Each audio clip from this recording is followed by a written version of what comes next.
Periodic properties का next video cover up करेंगे। Anion के लिए सबसे ज़्यादा हो जाएगा, फिर एटम का होगा, फिर केटायन के लिए। मतलब अगर आपको 3 दिया जाए, ठीक है, Na+, Na नेगेटिव, तो सबसे ज़्यादा रेडियस होगा किसके लिए होगा? हमेशा, ऑल द केस, ये वैलिड, ऑलवेज वैलिड। ठीक है, मैं मेंशन कर देता हूँ।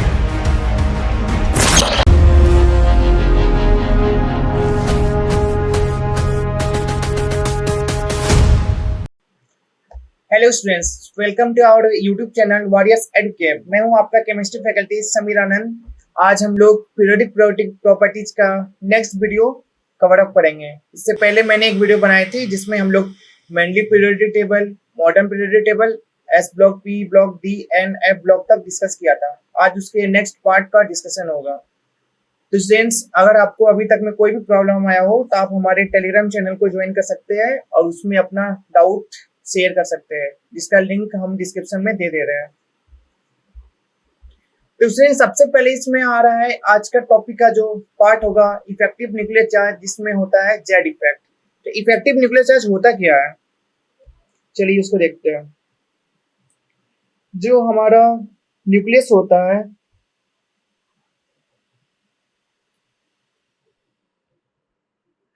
इसके चारों तरफ इलेक्ट्रॉन रहते हैं, ये आप सभी को पता होगा।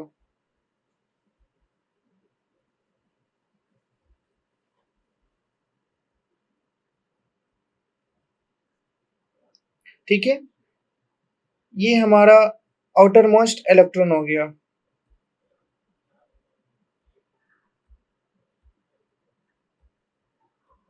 ठीक, तो एक्चुअली होता है क्या है कि सपोज किसी का एटॉमिक नंबर जेड है 9, तो जो न्यूक्लियर है, जो पॉजिटिव चार्ज है, पॉजिटिव चार्ज की ओर जो नेगेटिव चार्ज है, तो नेगेटिव चार्ज क्या करता है, जो पॉजिटिव चार्ज का जो नेट इफेक्ट होता है वो डिक्रीज कर देता है। जो इलेक्ट्रॉन जो सराउंडेड रहते हैं वो क्या करते हैं, जितना पॉजिटिव चार्ज का इफेक्ट पड़ता है दूसरे इलेक्ट्रॉन में जो इफेक्ट पड़ना चाहिए वो डिक्रीज कर जाता है। मैं और इसको अच्छी भाषा में समझाना चाहता हूँ। पहले ये देखते हैं कि जेड इफेक्ट का डेफिनेशन क्या है। It is the net positive charge experienced by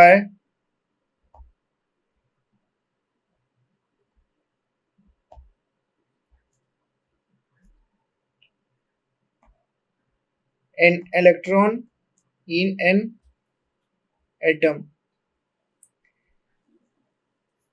तो इसमें होता ये है कि ये जो पॉजिटिव चार्ज का जो इम्पैक्ट रहेगा, ये क्या करते हैं, जो नेगेटिव चार्ज ये जो घेरे हुए है, तो एक दूसरे पर इसका इम्पैक्ट कम कर देते हैं, जिसको हम लोग कहते हैं जेड इफेक्ट।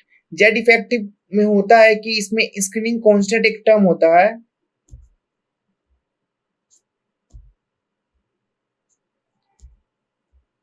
जिसको हम लोग सिग्मा से रिप्रेजेंट करते हैं। इसको हम लोग कहते हैं स्क्रीनिंग कांस्टेंट।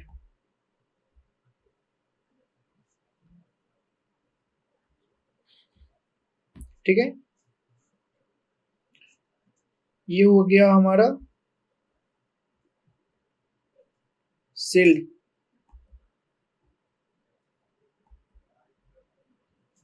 मतलब इसमें ओवरऑल कहना ये चाह रहा हूं कि जो नेगेटिव चार्ज है, इलेक्ट्रॉन जो इसको घेरे हुए है, वो क्या करते हैं। सपोज की मैं एग्जांपल बता रहा हूँ, ये पॉजिटिव चार्ज का इम्पैक्ट होना चाहिए 100।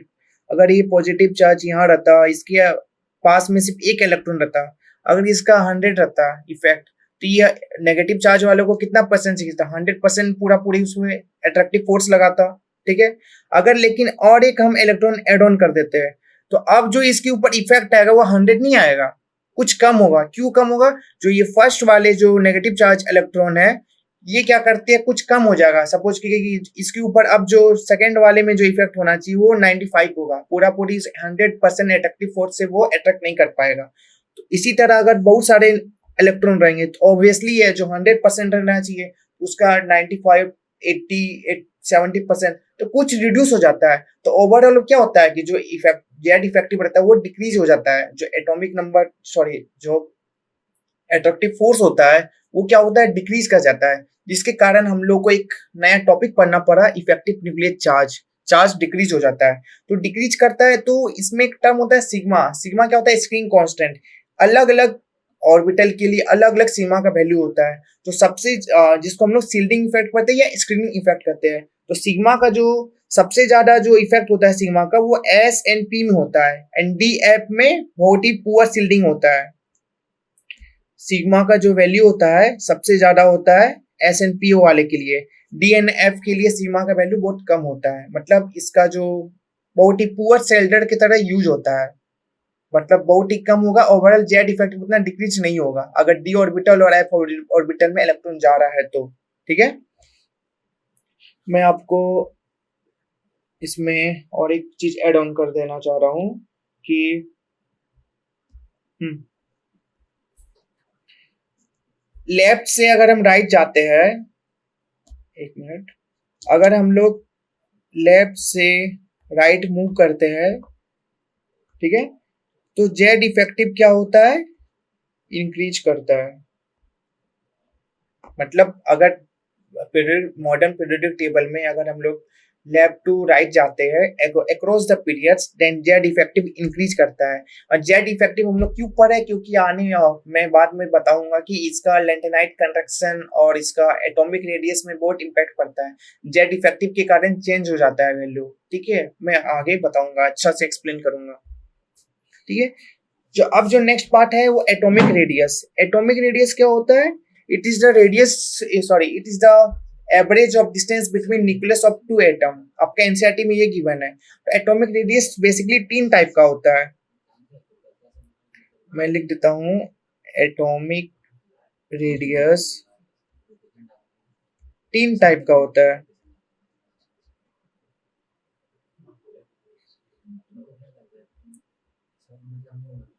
एक होता है कोवेलेंट रेडियस,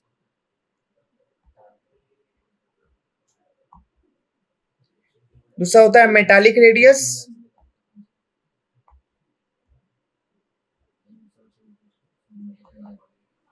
और तीसरा होता है वंडरवाल रेडियस।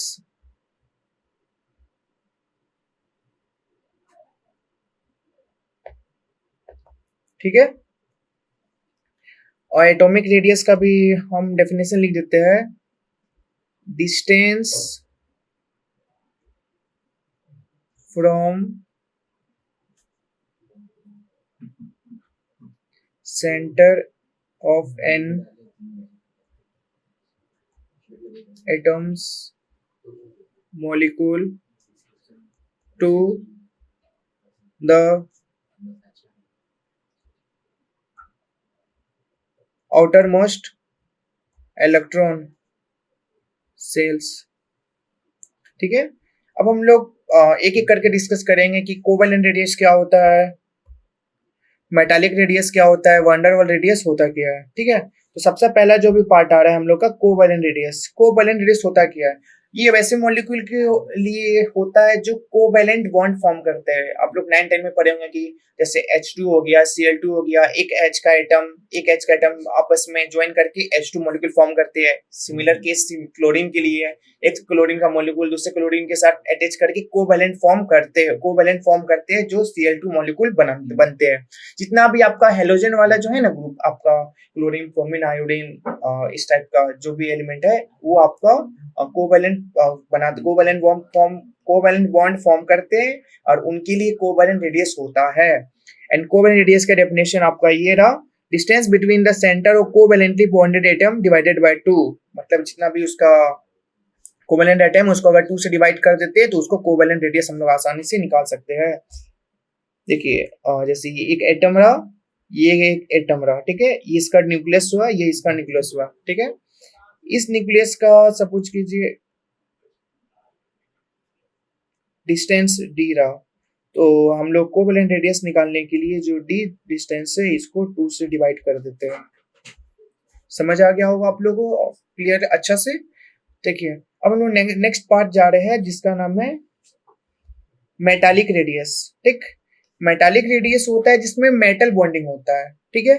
और इसमें आपका रेडियस का जो फॉर्मूला होता है, इसमें तो मेंशन नहीं है, मैं लिख देता हूँ, ठीक है, यहाँ लिख देता हूँ। Metallic radius equal to distance between centre of two atom divide by two. तो आप लोग पूछिएगा कि भैया दोनों के लिए तो सेम भी, हाँ, तो मेटालिक रेडियस मेटल के लिए होता है, कोवैलेंट रेडियस कोवैलेंट बॉन्ड वाले केस में होता है, ऑलमोस्ट दोनों के लिए सेम ही होता है, ठीक है। अब लेकिन इसमें जो डायग्राम बनता है वो मैं डायग्राम से आपको बेटर होगा, ज्यादा क्लियर मैं समझा पाऊंगा। देखिए ये एक एटम है, ठीक है, ये उसका न्यूक्लियस हो गया, एक ये एटम जो न्यूक्लियस हो गया, ये दोनों मेटालिक बॉन्ड से कनेक्ट है। तो इस केस में क्या होगा कि जो रेडियस होगा, ये जो डिस्टेंस डी है, ये डी बाई टू हो जाएगा रेडियस, ठीक है, distance between centre of two atom divide by two, ठीक है। अब तीसरा जो हमारा रेडियस आएगा वो हमारा रेडियस होगा वंडरवाल रेडियस। वंडरवाल रेडियस कहाँ हम लोग का फॉर्म होगा, वंडरवाल रेडियस वैसा जहाँ जहाँ वंडरवाल आप लोग पढ़े होंगे केमिकल बॉन्डिंग वाले चैप्टर में, कि वंडरवाल फोर्स कहीं कम वीक है कहीं स्ट्रांग है, तो वंडरवाल फोर्स जहाँ जहाँ होगा वहाँ वंडरवाल रेडियस आएगा। तो वंडरवाल रेडियस भी यही होता है कि इसका जो फॉर्मूला होता है आपका डी बाई टू होता है। लिख देता हूँ रेडियस इक्वल, एक मिनट, हाँ, R equal to D by two, ठीक है।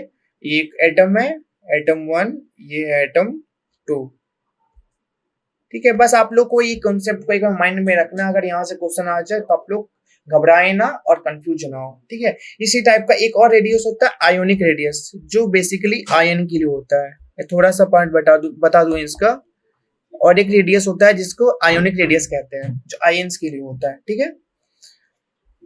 अब हम लोग जो नेक्स्ट टॉपिक पढ़ने जा रहे हैं जिसका नाम है trends in atomic radius. Ionic radius के लिए रुकिए मैं लिख देता हूँ। आयोनिक रेडियस में जो आएगा आपका एनायन के लिए सबसे ज्यादा हो जाएगा, फिर एटम का होगा, फिर केटायन के लिए। मतलब अगर आपको तीन दिया जाए, ठीक है, Na प्लस Na नेगेटिव, तो सबसे ज्यादा रेडियस होगा किसके लिए होगा, हमेशा ऑल द केस, ये वैलिड, ऑलवेज वैलिड, ठीक है, मैं मेंशन कर देता हूँ वैलिड ऑलवेज,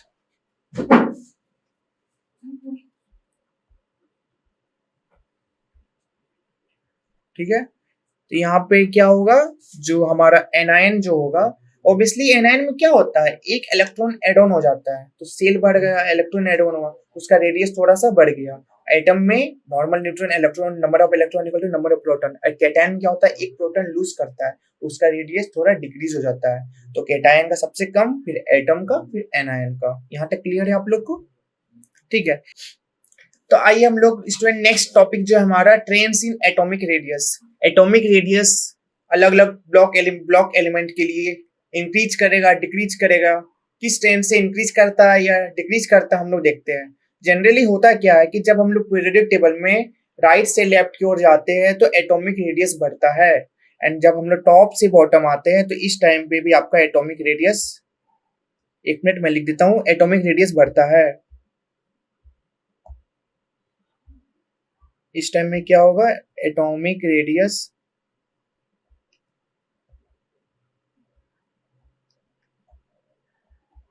इंक्रीज होता है, ठीक है। ये आपका राइट हो गया, ये आपका लेफ्ट हो गया।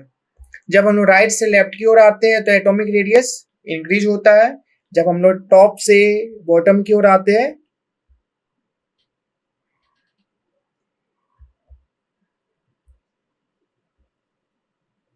टॉप से बॉटम की ओर आते हैं तो एटॉमिक रेडियस इंक्रीज होता है। जनरली हम सबके लिए नहीं बोल रहे हैं, हम लोग देखेंगे कि अलग अलग ग्रुप के लिए और सीरीज सीरीज के लिए, ग्रुप के लिए, एलिमेंट के लिए क्या क्या एटॉमिक रेडियस होगा, ठीक है।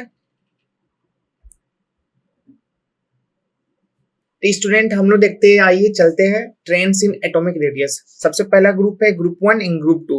तो आपको क्या करना है, जो जो मैं सीक्वेंस बताऊंगा आपको उस सबको याद कर लेना, जो जो एक्सेप्शन है मैं वो भी बता दूंगा।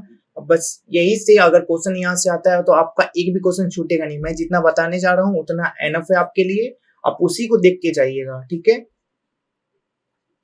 तो देखिए ग्रुप 1 ग्रुप 2 है, ये हमारा सॉरी ये आपका ग्रुप 1 हाइड्रोजन वाला ग्रुप है, एंड ये आपका ग्रुप ये वाला है नोबल ग्रुप का ग्रुप है, ग्रुप 18, ठीक है। इस दोनों में कंपैरिजन करते हैं तो हाइड्रोजन से बड़ा हीलियम है, लिथियम से बड़ा नियोन है, सोडियम से बड़ा आर्गन है, ठीक है। बस आप देखिएगा ये जो लास्ट ये जो ग्रुप है ये वाला यहाँ पे चेंज है, ठीक है, इसको रिमेंबर कीजिएगा, ठीक। ये आपका ग्रुप 1 एंड ग्रुप 18 के बीच में कंपैरिजन है, ठीक। उसी तरह हम लोग देखेंगे ग्रुप 13 के सेकेंड पीरियड के लिए देखेंगे, अगर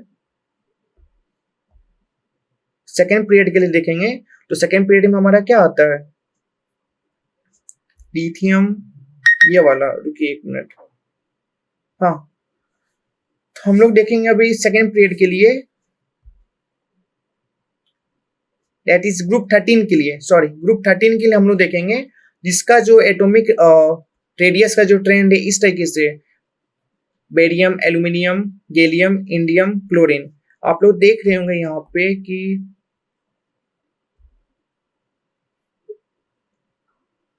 ये वाला सिप अलग है, मतलब मैं देखूंगा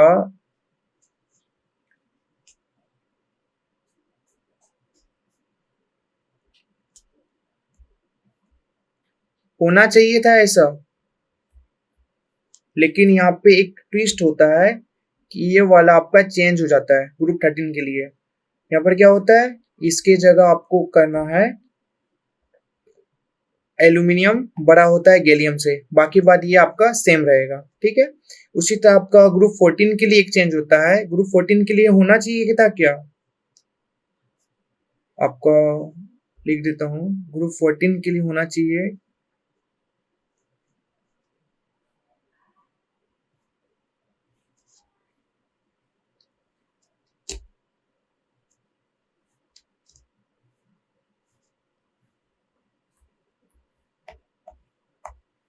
ठीक है, ये आपका होना चाहिए, और ये आपका गिवन है, इसमें आपको कोई तोड़ मरोड़ के नहीं दिया गया है, ठीक है।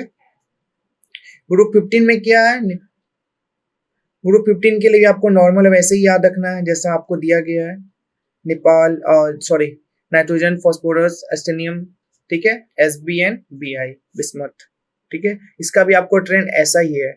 तो अच्छा आप लोग को एक डाउट आ रहा होगा कि हम लोग जो ये ट्रेंड है मतलब एल्यूमिनियम बड़ा हो क्यों हो जाता है गैलियम से, तो इसके पीछे एक लॉजिक है कि आपको लोग को जो मैंने फ्रेंड्स आपको जो मैं जेड डिफेक्टिव के बारे में बताया था, तो यहाँ पे क्या आता है कि जब हम लोग नीचे जाते हैं टॉप से बॉटम की ओर, तो हम लोग को क्या होता है एटॉमिक रेडियस इंक्रीज करता है, लेकिन एल्यूमिनियम एंड गैलियम के केस में क्या होता है कि ऑब्वियसली सेल बढ़ेगा तो साइज बढ़ेगा, जिसके एटॉमिक रेडियस बढ़ना चाहिए, लेकिन यहाँ क्या होता है कि यहाँ पे जो इलेक्ट्रॉन है वो 4d इलेक्ट्रॉन होता है, जिसके कारण जेड इफेक्टिव बढ़ जाता है, एंड जेड इफेक्टिव जहां जहां बढ़ेगा मेरा ऑब्वियसली वहां साइज कम हो जाएगा। मैं यहाँ लिख देता हूँ इसका रीजन 4d, कलर चेंज कर देता हूँ, ठीक है। यहाँ पे क्या होगा 4d इलेक्ट्रॉन होता है, जिसके कारण क्या होता है जेड इफेक्टिव बढ़ जाता है। अगर रीजन आपको आया लिखने तो मतलब ऑप्शन में रहा तो, जिसके कारण क्या होता है साइज डिक्रीज हो जाता है, अब बाकी सब में ऐसा केस नहीं रहता है। तो ये आपका ग्रुप यहाँ तक समझ आया, आपको क्लियर हो गया। अब हम लोग जाने आगे बढ़ेंगे जिसमें हम लोग का रहेगा डी ब्लॉक के लिए क्या रहेगा, ठीक है। तो डी ब्लॉक के लिए क्या रहता है बेसिकली शुरुआत में, एक मिनट,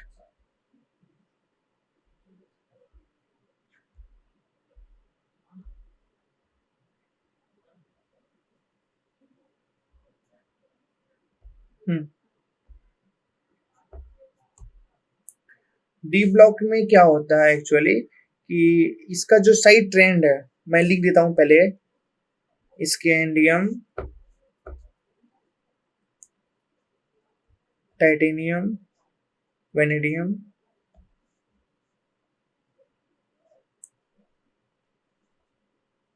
यहाँ पर क्रोमियम है,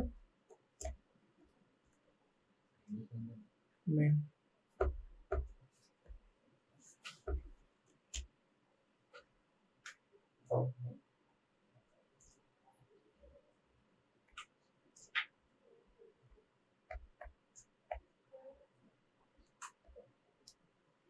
तो आप लोग देख रहे होंगे इसका कि सबसे पहले यहाँ तक ये क्या होगा, डिक्रीज करेगा।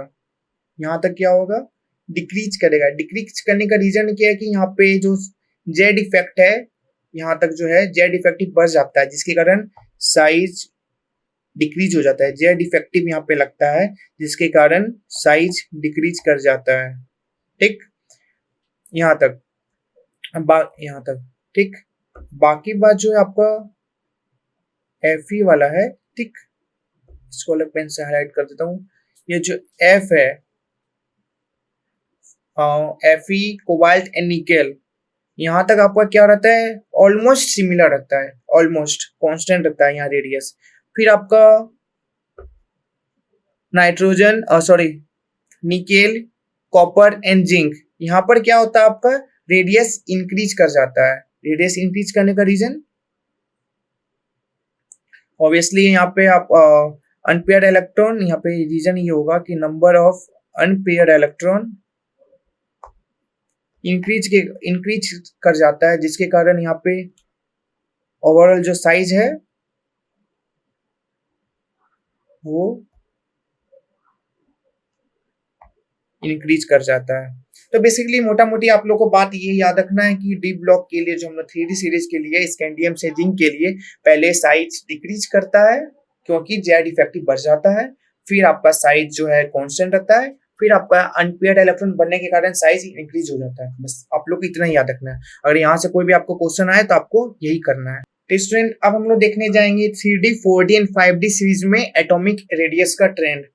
तो 3D 4D एंड 5D इसमें एक्चुअली होता है क्या, होता है क्या है कि नंबर ऑफ सेल अगर इंक्रीज करेगा तो क्या होना चाहिए, एटॉमिक रेडियस इंक्रीज होना चाहिए, ठीक है। लेकिन इस यहाँ पे एक फैक्टर लग जाता है जेड इफेक्टिव, जिसके कारण क्या होता है, साइज इसका डिक्रीज हो जाता है। जो इसलिए हम लोग 3D से साइज बड़ा क्या होता है, 4D का होता है, ठीक। उसके बाद हम लोग 4D टू 5D आते हैं। तो इसमें क्या होता है, नंबर ऑफ सेल इंक्रीज करेगा तो साइज इंक्रीज करना चाहिए, ये भी ठीक है। बट यहाँ पे 4f इलेक्ट्रॉन आ जाता है, जिसके कारण हम लोग को पुअर शिल्डिंग होता है। पुअर शिल्डिंग के कारण क्या होता है, जेड इफेक्टिव ओवरऑल इंक्रीज कर जाता है। यहाँ पे जेड इफेक्टिव इंक्रीज करता है, जिसके कारण साइज डिक्रीज करता है, ठीक। मैं अच्छा से फिर से समझा दे रहा हूँ। 3D टू 4D सीरीज में जब हम आएंगे तो नंबर ऑफ सेल इंक्रीज करेगा, साइज भी इंक्रीज करेगा। जेड इफेक्टिव इंक्रीज करता है तो साइज डिक्रीज करता है। बस यहाँ पे जेड इफेक्टिव का रोल नहीं हो पा रहा है, क्योंकि नंबर ऑफ सेल जो वाला जो फैक्टर है वो ज्यादा डोमिनेट कर पा रहा है। तो यहाँ पे जेड इफेक्टिव का केस नहीं लगेगा, नहीं लगेगा। तो जनरल जो ट्रेंड है जो इंक्रीज करना चाहिए, तो 3D से 4D इंक्रीज कर रहा है। सिमिलर वे जब 4D टू 5D आ रहा है तो यहाँ पे इंक्रीज करना है चाहिए, क्योंकि नंबर ऑफ सेल इंक्रीज कर रहा है तो साइज भी इंक्रीज कर रहा है। बट यहाँ ऐसा नहीं होता है, यहाँ पर थोड़ा सा जेड इफेक्टिव केस आ जाता है, क्योंकि 4f इलेक्ट्रॉन होता है ना यहाँ पे, तो साइज डिक्रीज कर जाता है। तो ऑलमोस्ट 4D और 5D का सिमिलर रहता है। तो इसका हम लोग को बस इतना याद रखना है कि 3D से थोड़ा बड़ा 4D होता है, 4D सिमिलर वे 5D रहता है, एटॉमिक रेडियस इसका, ठीक। अब हम लोग स्टूडेंट देखने जा रहे हैं कि scandium and SCY and La इसका साइज क्या रहता है। तो मैं आप लोग को बस इसका बस लिखा दे रहा हूँ, आप लोग इसको देख लीजिएगा। ये इसका ट्रेंड रहता है एटॉमिक रेडियस का, ठीक। और इसका जो ये ट्रेंड है, ये आपको जेई एडवांस में भी पूछा गया था, ठीक है। ये आपका साइज है एटॉमिक रेडियस का, ठीक है स्टूडेंट। अब हम लोग आगे बढ़ते हैं। अब हम लोग का जो आएगा लैंथेनाइट कंट्रैक्शन। अब जो हम लोग, मैं आपको पहले ही बता चुका हूँ जेड इफेक्ट के बारे में, पुअर शिल्डिंग के बारे में। तो लैंथेनाइट कंट्रैक्शन का क्या इसमें रोल है, मैं आपको बताता हूँ कि लैंथेनाइट, अच्छा से लिख देता हूँ, रुकिए।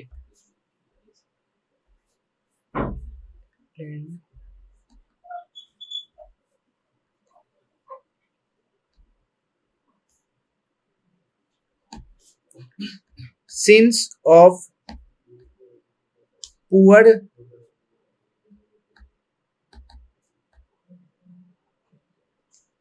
shielding of 4f इलेक्ट्रॉन क्या होता है, साइज इसमें डिक्रीज कर जाता है on going from left to right. तो लेंथेनाइट कंट्रैक्शन क्या है, लेंथेनाइट कंट्रैक्शन क्या है, यही है कि अगर हम लेफ्ट से राइट जाते हैं वहां पे 4f इलेक्ट्रॉन आता है। 4f इलेक्ट्रॉन कैसा काम करता है, पुअर शील्डिंग इफेक्ट लगाता है, जिसके कारण ओवरऑल साइज डिक्रीज कर जाता है। इसका यही रीजन है। ये आप देख लीजिए 57 से लेकर के 71 तक है।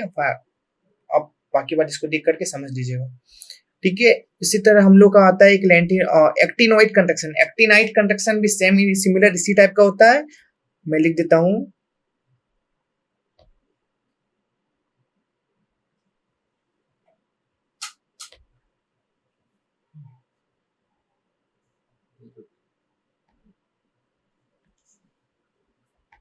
इसमें भी साइज डिक्रीज कर जाता है ऑब्वियसली 5f इलेक्ट्रॉन के कारण।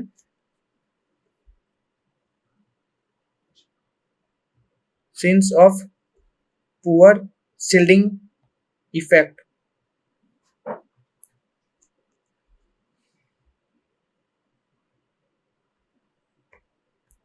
ऑफ 5f इलेक्ट्रॉन सेम है। तो lanthanoid contraction and actinoid contraction आप लोग को समझ आ गया होगा। अब हम लोग जा रहे हैं isoelectronic species. Isoelectronic species किसके कहते हैं, ऐसा स्पेसिस जिसमें सेम इलेक्ट्रॉन पाया जाता है, सेम नंबर ऑफ इलेक्ट्रॉन मिले, उसको हम लोग आइसो इलेक्ट्रॉनिक स्पेसिस कहते हैं। जैसे आप लोग यहाँ देख सकते हैं कि Na+Mg2+, यहाँ पे प्रोटॉन 11 12 इलेक्ट्रॉन 10 10 O2 माइनस में भी 8 10, ठीक है। तो यहाँ पे अगर हम लोग आइसो इलेक्ट्रॉनिक स्पेसिस का बात करें तो वो इलेक्ट्रॉन तीनों में सेम है, 10 है 10 है 10 है। मे भी इसमें प्रोटॉन अलग अलग हो सकते हैं, लेकिन ओवरऑल इलेक्ट्रॉन तीनों में सेम है। तो ये हम लोग का आइसो इलेक्ट्रॉनिक स्पेसिस आएगा। आप लोग के एमसीक्यू में ऑप्शन लेके पूछ दिया जाएगा कि इसमें से गेस करो आइसो इलेक्ट्रॉनिक स्पेसिस कौन कौन सा है, तो आप लोग आराम से इसमें बता सकते हैं, ठीक है। उसी तरह एक टर्म आता है आयोनिक रेडियस। आयोनिक रेडियस आपको बता चुका हूँ कि ओवरऑल किसमें Mg2+ का ज्यादा होगा, Na+ का उससे थोड़ा बड़ा होगा, फिर O2 माइनस का। इसको आप लोग याद कर लीजिएगा, इससे क्वेश्चन आया था पीवाई प्रीवियस ईयर में। आप लोग इसको बेसिक सा एक बार देख करके दिमाग में अटैच कर लीजिएगा। देखिए अभी आप लोग को इस ये आपका जेई मेन का पीवाईक्यू आपका 2023 का ही है, पूछा गया है, ठीक। कि बताओ total number of iso electronic species from the given set, जिसमें O2 माइनस है। तो इसका हम लोग फटाफट निकाल लेते हैं। 8 + 2 कितना हुआ, 10 इलेक्ट्रॉन। 9 + 1 10 इलेक्ट्रॉन। एल्यूमिनियम के लिए 13 है, इसके लिए 13 - 2 10 इलेक्ट्रॉन। 11 - 10 इलेक्ट्रॉन, इसके लिए 8 - 7 Mg में 12 होता है। Al3+ में 13 - 3, मतलब पॉजिटिव चार्ज मतलब उतना हम लोग को माइनस करना है, नेगेटिव चार्ज मतलब उतना हम लोग को प्लस करना है। ये 10 हो गया, फ्लोरीन के लिए 9 हो गया। हम लोग देख सकते हैं इसमें कितना कितना number of iso electronic species है। एक 10 आपका यहाँ, एक 10 आपका यहाँ हो गया, यहाँ हो गया, 3 4 5। तो इसका आंसर क्या हो जाएगा, 5। तो स्टूडेंट चलिए हम लोग नेक्स्ट पीआरक्यू की ओर बढ़ते हैं। इसमें पूछा गया कि the pair in which ions are isoelectronic with Al3+। तो Al3+ में इलेक्ट्रॉन कितना हम लोग फाइंड आउट करते हैं। तो Al3+ में 13 - 3 10 इलेक्ट्रॉन। तो हम लोग देखते हैं कौन सा ऑप्शन सही है। इसमें ऑप्शन नंबर डी सही होगा, क्योंकि डी में क्या होता है 8 + 2, सॉरी ये आपका ऑक्सीजन है, एडिटर ने गलती कर दी।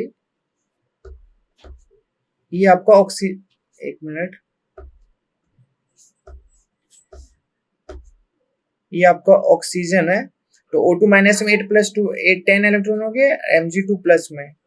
12 माइनस 2, 10 इलेक्ट्रॉन। तो ऑप्शन नंबर डी इसमें सही हो जाएगा। हम लोग का नेक्स्ट टॉपिक है ionization energy and successive ionization and factors. ठीक है, तो हम लोग देखते हैं कि एक सोडियम एटम है जो गैसेस स्टेट में है। ऑब्वियसली ये आइसोलेटेड एटम है, ग्राउंड स्टेट में भी है, गैसेस स्टेट में। अगर ये Na प्लस स्टेट पे जाता है तो एक इलेक्ट्रॉन लूज करता है। तो इसमें जो हम लोग एनर्जी इनपुट जितना देना पड़े वो इक्वल टू आयोनाइजेशन एनर्जी के बराबर होता है। अगर हम लोग नेक्स्ट एग्जांपल देखते हैं, सपोज करिए एक एक्स एटम है जो एक्स प्लस स्टेट पे जा रहा है, तो इसके लिए हम लोग को जो एनर्जी देना पड़ रहा है IE1 है, आयोनाइजेशन एनर्जी 1 है। एक इलेक्ट्रॉन सब में लूज करेगा। फिर एक्स प्लस से x2 प्लस स्टेट पे जा रहा है तो IE2 होगा, x2 प्लस से x3 प्लस पे जा रहा है तो IE3 होगा। तो हम लोग देख रहे हैं ओवरऑल कि एक सक्सेसिव आयोनाइजेशन एनर्जी का एक सीक्वेंस बन रहा है, आयोनाइजेशन एनर्जी 1 2 3। तो हम लोग देख सकते हैं जैसा कि इसमें IU1 से ज्यादा IE2 पे लग रहा है, IE2 से ज्यादा IE3 पे होता है। मतलब बेसिकली आप लोग को जो भी आपको गिवन डाटा वैल्यू दिया रहेगा, IE1 का वैल्यू क्या है, 2 का वैल्यू क्या है, 3 क्या है, उसको अकॉर्डिंग आप अरेंज कर सकते हैं। ठीक है, मतलब x क्या जा रहा है, x से x प्लस जा रहा है, x प्लस से x2 प्लस जा रहा है, x2 प्लस से x3 प्लस जा रहा है। ठीक है, यहाँ पे 3 होगा, यहाँ पे 3 प्लस पे जा रहा है। इस टाइप से हम लोग आयोनाइजेशन एनर्जी को डिफाइन करते हैं और सक्सेसिव आयोनाइजेशन एनर्जी देखते हैं हम लोग। ठीक है, इसमें एक बात देखिएगा कि ग्राउंड स्टेट में था ये और ये गैसेस स्टेट में था ये बात को आप लोग देखिएगा। सेकेंड जो हम लोग का टॉपिक है, फैक्टर क्या क्या डिपेंड करता है आयोनाइजेशन एनर्जी के लिए। आयोनाइजेशन एनर्जी के लिए जो फैक्टर हमारा डिपेंड करता है वो साइज। अगर साइज बढ़ेगा तो ऑब्वियस सी बात है, अगर साइज बढ़ता है तो क्या होता है, attraction between nucleus and outer most electron क्या होगा, इंक्रीज करेगा। Attraction between outer most electron और न्यूक्लियस का इंक्रीज करेगा, जिसके कारण क्या होगा, आयोनाइजेशन एनर्जी डिक्रीज करेगा। एंड सेकेंड जो फैक्टर है हमारा जेड इफेक्टिव। जेड इफेक्टिव अगर बढ़ता है, अट्रैक्शन बढ़ता है, जिसके कारण क्या होता है, आयोनाइजेशन एनर्जी भी बढ़ता है। तो सेकेंड आयोनाइजेशन बढ़ता कब है, जब जेड इफेक्टिव बढ़ेगा तो आयोनाइजेशन एनर्जी बढ़ेगा। जब जेड एंड जब साइज बढ़ेगा तो आयोनाइजेशन एनर्जी डिक्रीज होगा। बस ये दोनों बात को अपने माइंड में रखना है आप लोग को, इसी से आप लोग का टोटल ट्रेंड होगा। बाकी बात अब मैं आप लोग को जैसे करा देता हूँ। देखिए यहाँ पे second third and fourth period का है। जैसे यहाँ पे बोरोन से ज्यादा आपका दोनों बीबी हो गया है, दोनों। अच्छा, एक अलग होगा आपका, एक आपका बेरिलियम होगा, एक आपका बोरोन होगा। मैं आपको लिख देता हूँ यहाँ पे, दोनों सेम नहीं होगा।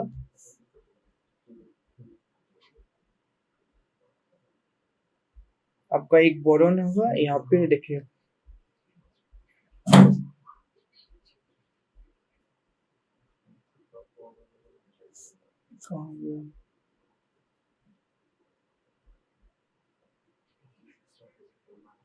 ये आपका बी हो गया, ये आपका बोरोन। तो बेरिलियम का ज्यादा होता है बोरोन से। सिमिलर वे आपका ये आपका मैग्नीशियम हो गया, सब मेरा उल्टा छुटा हुआ है। ये आपका मैग्नीशियम का ज्यादा होता है एल्यूमिनियम से, कैल्शियम का ज्यादा होता है गैलियम से। तो आपको याद करना होगा, क्वेश्चन इसी से डायरेक्टली पूछ दिया जाता है, आप लोग अरेंज करना होता है, ऑप्शन टिक करना होता है। ठीक है, सिमिलर वे में अगर हम लोग यहाँ जाते हैं तो ऑब्वियसली यहाँ पे भी ऐसे ही सीक्वेंस फॉलो कर रहा है। बस ये आपको एक्सेप्शन जो ये याद करना होगा। ठीक है, थर्ड जो आपका आएगा, हम लोग देखते हैं जो VBI वेरी इंपॉर्टेंट है। ये आपको जो सीरीज आपका थर्ड पीरियड का, ये आपको याद करना होगा। डायरेक्टली क्वेश्चन यहाँ से आते हैं आपके एग्जाम में। ठीक है, और इससे जेईई मेंस और वेबजी दोनों में पूछे जाते हैं क्वेश्चन, जो बहुत इंपॉर्टेंट है। ये ऑब्वियसली ये थ्योरेटिकल है, आपको ऑब्वियसली याद ही करना पड़ेगा। सेकेंड जो आपका ये ग्रुप 1 के लिए ये सीक्वेंस होता है आपका, ये आपका lithium, sodium, potassium, rubidium, caesium. ये नॉर्मल ट्रेंड फॉलो कर रहा है। साइज ऑब्वियसली डिक्रीज करेगा तो आयोनाइजेशन एनर्जी बढ़ेगा, वैसे ही होगा। ठीक है, एंड ग्रुप 3 के लिए भी आपका यही होगा। बस यहाँ पर एक ग्रुप 3 के लिए आपका ये सीक्वेंस फॉलो कर रहा है। बस ये वाला देखिएगा कि बेरियम से ज्यादा रेडियम को होता है आयोनाइजेशन एनर्जी। ठीक है, उसी तरह हम लोग देख रहे हैं ग्रुप 13 के लिए। जब ग्रुप 13 में आए ना तो हम लोग ऑब्जर्व करें कि इसको याद करना बहुत मुश्किल है। तो आपके लिए सिंपल से बना दिए कि ये आप लोग ये बनाइएगा, ग्राफ याद रखिएगा। ऐसे देखिएगा, देखिए बोरोन का है, उसके बाद किसका है, टेलुरियम का। ये थोड़ा पी पॉइंट ज्यादा है इसका, उसका पी पॉइंट थोड़ा इसका कम है। फिर आपका किसका है, गैलियम का है, गैलियम का, फिर आपका एल्यूमिनियम का, फिर इंडियम का है। इस तरीके से आप ग्रुप 13 का भी याद कर सकते हैं। और आपका ये वाला ग्रुप 14 का भी याद कर सकते हैं। कार्बन के बाद सिलिकॉन, सिलिकॉन से ज्यादा है जर्मेनियम। बस आपका यहाँ पे उलट फुलट है तो मैं इसको हाईलाइट कर दिया हूँ। पीबी का ज्यादा होता है, लीड का ज्यादा होता है 3 से। ठीक है, उसके बाद हम लोग बढ़ते आगे, तो आप लोग का ये जो सीडी सीरीज है ये आपको याद करना पड़ेगा। ऑब्वियसली ये भी इंपॉर्टेंट है, आपको बहुत अच्छा बहुत बार इससे क्वेश्चन पूछा गया है, पीवाईक्यू में भी रिपीटेड आपको मिलेगा। ठीक है, ये आपको याद कर लीजिएगा, देख लीजिएगा एक बार। उसी तो आपका 3D से ज्यादा 4D, 4D का 4 ऑब्वियसली 5D का सबसे ज्यादा, फिर 4D और 4D से ज्यादा थे, मतलब 4D से ज्यादा 5D या 4D से कम 4D से ज्यादा 3D, ऐसे सीक्वेंस बनता है। 3D greater than 4D and 4D less than 5D। उसी तरह हम लोग अगर स्कैंडियम वाले का देखते हैं, स्कैंडियम का भी ऐसे ही बनता है, ऐसे ये आपको याद करना पड़ेगा। ठीक है, यहाँ से क्वेश्चन डायरेक्टली आपके एग्जाम में रहते हैं। उसके बाद अब हम लोग नेक्स्ट टॉपिक स्टार्ट करने जा रहे हैं, जिसका नाम है इलेक्ट्रोनेगेटिविटी। इलेक्ट्रोनेगेटिविटी क्या होता है कि tendency to attract electron pair towards itself. Suppose करते हैं हम लोग कोई ए है, ए इसका ये एक बी है, ठीक। ये क्या करेगा, इसका जब हम लोग डायग्राम बनाएंगे, ये वाला जो ऑर्बिटल है, ठीक है, और इसका जो ये वाला है,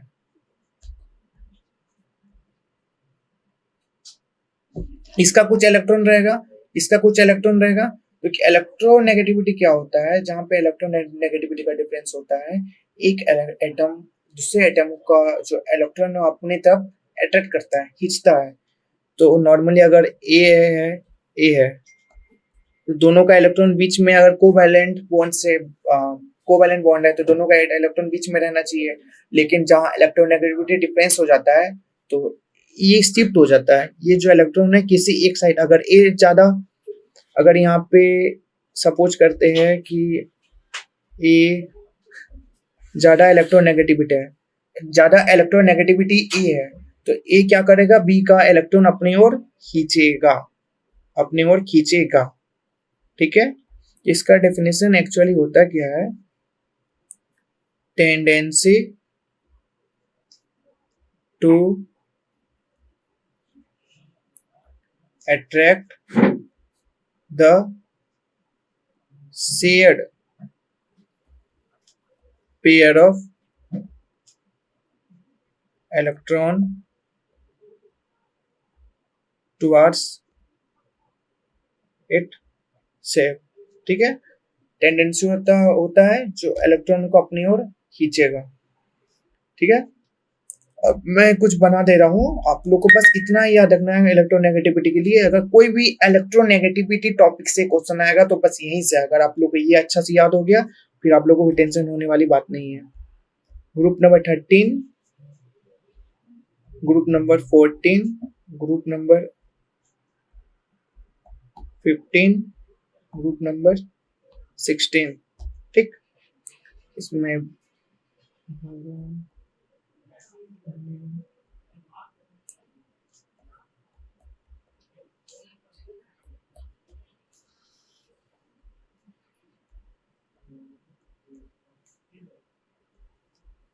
इसका ऑलमोस्ट सिमिलर होता है, ऑलमोस्ट सिमिलर होता है, फिर इससे ज्यादा होता है पीबी का।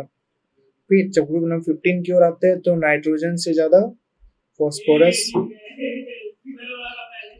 S S B similar B I. ठीक,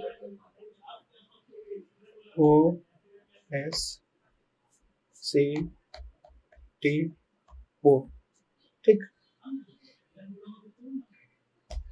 मतलब हम लोग क्या देख रहे हैं कि जब हम लोग डाउन द ग्रुप जा रहे हैं, टॉप से बॉटम की ओर जब जा रहे हैं, तो क्या हो रहा है, इलेक्ट्रोनेगेटिविटी डिक्रीज कर रहा है। देखिए आप इसमें भी वही ट्रेंड देखिए, इसमें भी वही ट्रेंड है, इलेक्ट्रोनेगेटिविटी डिक्रीज कर रहा है, यहाँ पे भी डिक्रीज कर रहा है। बस यहाँ आप लोग हाईलाइट कर दे रहा हूँ, ये वाला पार्ट याद रखिएगा कि ये दोनों का ऑलमोस्ट सिमिलर होता है। इसी तरह यहाँ पे डिक्रीज कर रहा है, लेकिन ये यहाँ पे ये तीनों का ऑलमोस्ट सिमिलर होता है। बाकी बात थोड़ा सा यहाँ पे चेंज है कि पीबी का ज्यादा होता है। ठीक, यहाँ से यहाँ पे देखिएगा, मतलब डिक्रीज करना चाहिए, लेकिन यहाँ पे भी देखिए ये एक्सेप्शन है, ये तीनों यहाँ पे तो अपोजिट है टोटल। यहाँ पे टोटल सिर्फ सब यहाँ पे डिक्रीज कर रहा है, लेकिन बस एक बोरॉन का ज्यादा है, मतलब कि एक डिक्रीजिंग ऑर्डर है, यहाँ से डिक्रीजिंग ऑर्डर है, बस इससे ज़्यादा थोड़ा सा बोरॉन के लिए, ये आपका एक्सेप्शन में आएगा। बाकी बात बस आप लोग बस इलेक्ट्रोनेगेटिविटी के लिए अगर आप लोग इतना कर लेते हैं, कहीं से भी क्वेश्चन आए, बस क्वेश्चन आना यहीं से है, ऐसी जो चार्ट है, टेबल है, इसको माइंड में रख करके आंसर करना है, ठीक है। और इसी तरह हम लोग का आज का लास्ट टॉपिक खत्म होता है। तो थैंक यू स्टूडेंट्स, आज के लेक्चर के लिए इतना ही। हमारा जो चैप्टर था पीरियोडिक क्लासिफिकेशन एंड प्रॉपर्टीज, ये आज 2 वीडियो में कंप्लीट होता है। अगर आपको कोई भी प्रॉब्लम हो या डाउट हो तो आप हमारे यूट्यूब के कमेंट सेक्शन में कमेंट कर सकते हैं, या तो हमारे टेलीग्राम चैनल जो इसका लिंक हम नीचे दिए हुए हैं वहाँ पे चैनल में जा करके वहाँ पे क्वेश्चन कर सकते हैं, मैं उसको सॉल्व करके आप लोग को भेजूँगा। अगर आप लोग को कोई भी एडमिशन या काउंसलिंग रिलेटेड सपोर्ट चाहिए या आप लोग को बात कर